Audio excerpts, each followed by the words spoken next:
During this time, you had mass urbanization. Cities were growing rapidly. There were more jobs.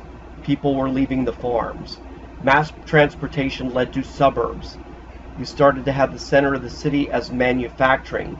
People lived further from the center as cable cars, electric streetcars, and trolleys would be created.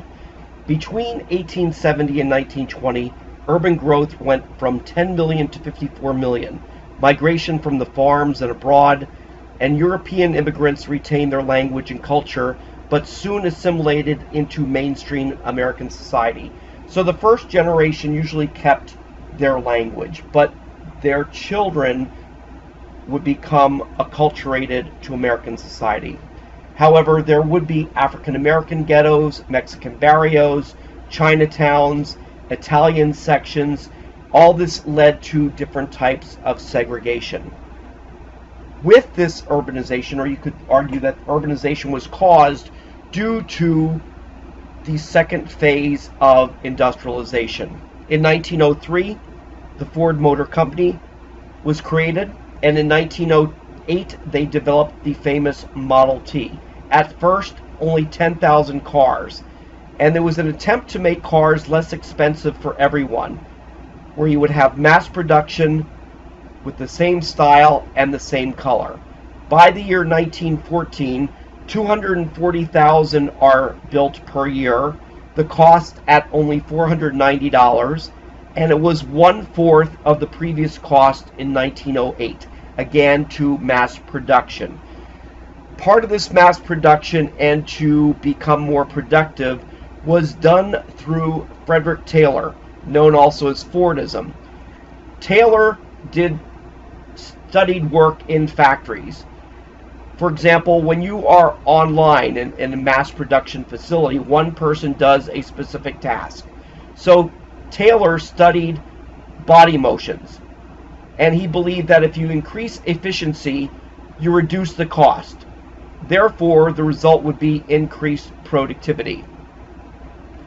You would also have better wages. This would lead to an increase in leisure time. Women do not have to make clothing anymore, so there's more free time. You start to have shops where women can go and purchase finished garments in the city.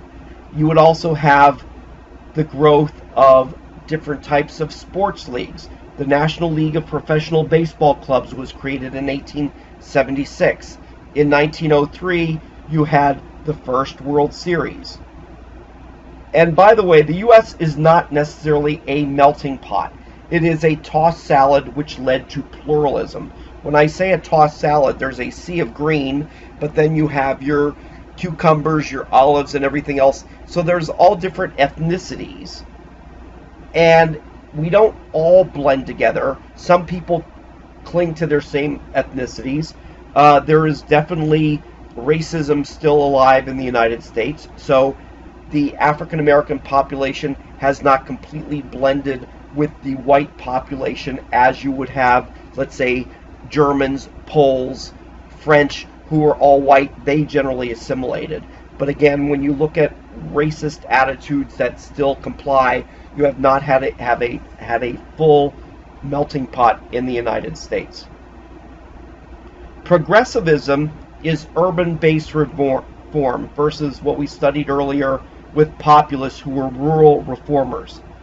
Progressives dominated between the years 1890 and 1920 as urbanization increased from 35 to 51%. Progressives believed in a stronger voice of government and wanted them to legislate change. Progressive historians attacked politicians. Charles Beard wrote the economic interpretation of the Constitution. He believed that some people at the Constitutional Convention back in 1787 would pay all state and government debts from the Revolutionary War. Many of those people that were in the Constitutional Convention had bought some of that debt at a discounted rate, and they would stand to earn a windfall. So again, progressivism was trying to get cronyism out of politics and more democracy, more for the people. Out of this, progressive politicians wanted direct primaries instead of party caucuses, so they would have more control of who enters the race. Often, states started to create initiatives where voters could propose new laws. You would also have a referendum to accept or reject a law, or a recall where voters would remove officials and judges from office, so no one could be, or people could be held accountable for their actions. You also had the so-called progressive amendments during this period. The 16th Amendment was for federal income taxes, first only for the wealthy. Again, the idea was the wealthy could afford to pay taxes. This would help the government. The government would spend the money on building roads, bridges, etc.